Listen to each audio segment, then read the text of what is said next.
नमस्कार. मी सह्याद्री वेढा ट्रेकर्स हरेंद्र मंगल मोहन. फिरस्तीच्या आजच्या प्रवासात तुमच्या सर्वांचे मनपूर्वक स्वागत.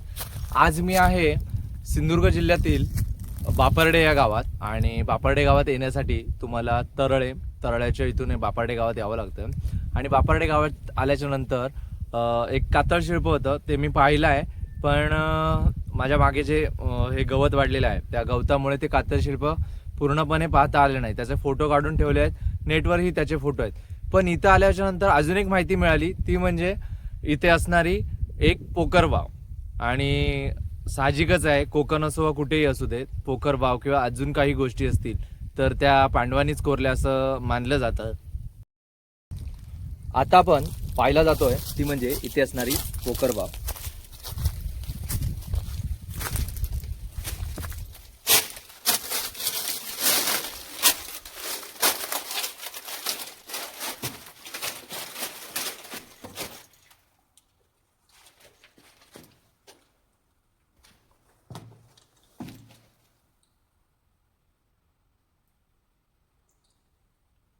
ही आपण पाहतोय ती बापर्डे येथील पोखर बाव आहे. आणि मी तुम्हाला पॉइंट करून दाखवतोय. हे जे पॉइंट आहेत, ह्या पॉइंट वरून आपण खाली उतरू शकतो. बापर्डे येथील ह्या पोखर बावीच्या इथे आहे मी, आणि तुम्ही बघू शकता खूप असं थंड या ठिकाणी आपल्याला वाटतंय. पूर्णपणे जांभ्या दगडात बनवलेली किंवा कोरलेली ही विहीर आहे. बापर्डे येथील पोखर बाव पाहायला येण्यासाठी आपल्याला बापर्डे जो मुख्य हायवे आहे विजयदुर्गला जाणारा, तरळे ते विजयदुर्ग, या विजयदुर्ग मार्गावरती बापर्डे गावाचा बोर्ड लागतो. तिथून आतमध्ये आल्याच्या नंतर पहिल्यांदाच उजव्या साईडला वळायचं आहे. धनगर वस्ती आहे. धनगरवाडीच्या इथे आल्याच्या नंतर त्या इथे काकांना विचारल्याच्या नंतर ते आपल्याला तसं सांगतात. तरी सुद्धा एक लँडमार्क आहे, तो म्हणजे माझ्या मागे तुम्हाला दिसतंय ते आता असं घर बनतंय, त्या घराच्या इथेच हे एक झाड आहे. आणि या झाडाच्या इथूनच बाजूलाच इथे हा जो खड्डा दिसतोय तो पोखर बावीचा आहे. आणि इथं आपण येऊ शकतो. तर हा लँडमार्क आहे. अजून इथं कातळ शिल्प आहेत, ती पाहण्यासाठी मी जातोय. माझ्या चेहऱ्यावरची खुशी बघून तुम्हाला असं वाटत असेल की आज काहीतरी नवीन माहिती मिळणार, आणि ऑब्व्हियसली तुम्हाला नवीनच माहिती मिळणार आहे. हे कातळ शिल्प पण खूप सुंदर आहे.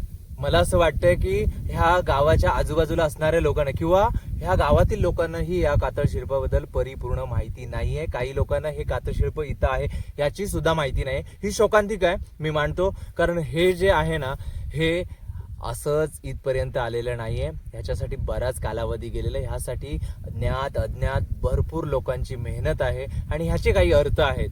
सुदैवाने दुर्दैवाने म्हणा, मी त्याचा अर्थ तुम्हाला सांगू शकत नाही, पण मी तुम्हाला ते कातळ शिल्प दाखवू शकतो. आणि अशाच गोष्टी बघण्यासाठी मी ह्या 2026च्या फेब्रुवारी महिन्यात कोकण डायरी म्हणून काही भाग चालू केलाय. ते 2-3 दिवसाचेच असतील, कारण कमी सुट्टीमध्ये मी आलेलो आहे. तर मी तुम्हाला हे कातळ शिल्प दाखवतोय. या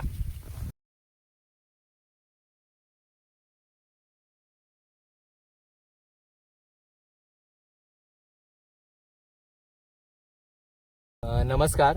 मी बापर्डे गावातच आहे आणि बापर्डे गावातील हे दुसरं कातळ शिल्प बघतोय. तुम्ही बघू शकता पूर्णपणे ना असा सर्कल आहे, म्हणजे गोल आहे.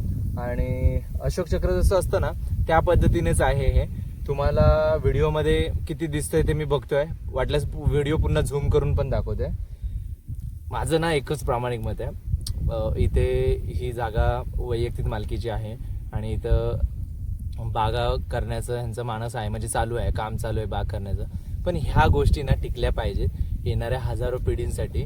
कारण आपण काळाच्या ओघात हे नैसर्गिक वारसे आहेत ना, हे ह्याची नासधूस करतोय, कळत नकळत म्हणा, नासधूस करतोय. पण ते टिकलं पाहिजे आपल्या येणाऱ्या 1000 पिढींना ह्या वारशांचं महत्त्व समजून घेण्यासाठी.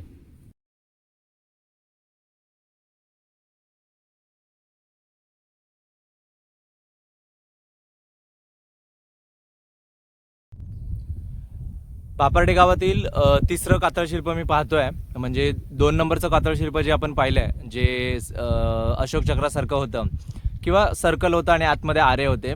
आता हे तिसरं बघतोय. आता हे तिसरं जे बघतोय ना, तर याच्यामध्ये बघा वेगवेगळे असं म्हणजे मी जो अनुमान लावतोय त्याने वेगवेगळ्या अँगलने बघितलं तर वेगवेगळे हे होतं. आता जर आपण इथून जर पाहिलं तर हा जो आहे ना, हा बघा, हा तुम्हाला दिसतोय, हा क्रॉस वाटतोय. पण जर इथून असं जर पाहिलं, हे बघा, इथून इथून तर ती तलवार वाटते. आणि जो हा व्हाईटवाला स्पॉट आहे ना, हा व्हाईटवाला, तो जर पाहिला तर ते एक छोटं डोकं वाटतंय आणि त्याच्या समोर जे अशी ही लहान मुलासारखे असे पाय वगैरे असं वाटतंय. वेगवेगळ्या अँगलने बघितल्यावर वेगवेगळे याचे अर्थ निघत आहेत. पण माझं एवढंच म्हणणं आहे की ह्या सगळ्या गोष्टी आपण जपल्या पाहिजेत आणि येणाऱ्या हजारो पिढींना ह्याचा हा वारसा पाहता यायला हवा. बापर्ड्यामधील कातळशिल्प पाहून झाल्याच्या नंतर मी आलो वाघोटनमध्ये. आणि वाघोटनमध्ये आल्याच्या नंतर मी जे कातळशिल्प बघतोय ते हे माझ्या बाजूला आहे.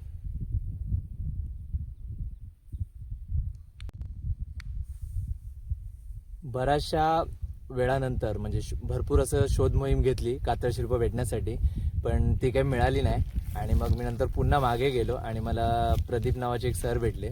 तिर्लोटकर त्यांचं आडनाव आहे आणि ते इकडेच असतात जवळपास, त्यांचं घर आहे. त्यांचा नंबर मी तुम्हाला शेअर करीनच, कधी आलात तर त्यांना भेटा.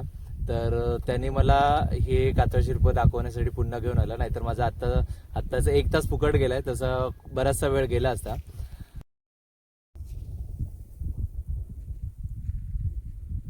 अगदी सुस्पष्ट असं हे कातळशिल्प आपल्याला पाहावयास मिळत आहे. थोडंसं गवत आहे, पण तरी पण मी तुम्हाला पूर्ण दाखवण्याचा प्रयत्न करतोय.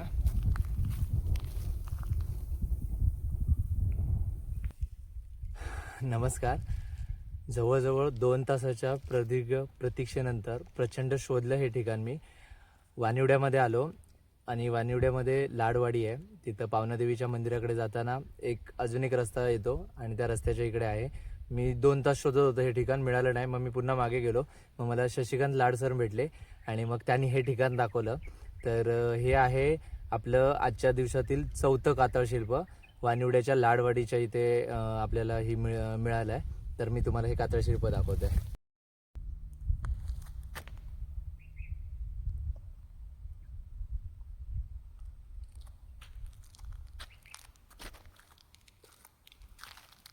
ही कातळशिल्प आहेत ना, ही थोडी वेगळी आहेत.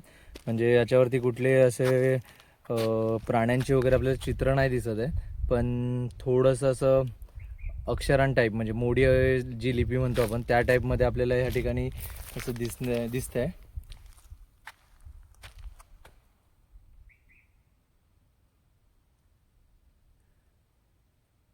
ह्या ठिकाणचं पण जतन झालं पाहिजे. खरं तर ह्या सगळ्या ग्रामपंचायतीने मिळून जर ह्याची डॉक्युमेंटरी किंवा ह्याचं अस्तित्व टिकवण्यासाठी व्यवस्थित असं संगोपन केलं तर येणाऱ्या पिढीला पण ह्या सगळ्या गोष्टी दिसू शकतात.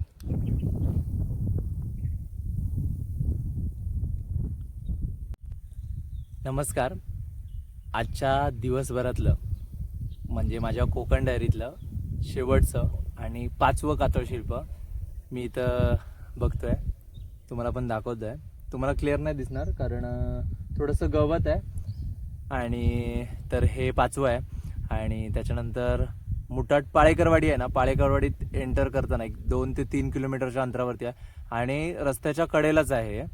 इथे लोकवस्ती असते, तर त्यांना विचारल्यावर ते सांगू शकतात.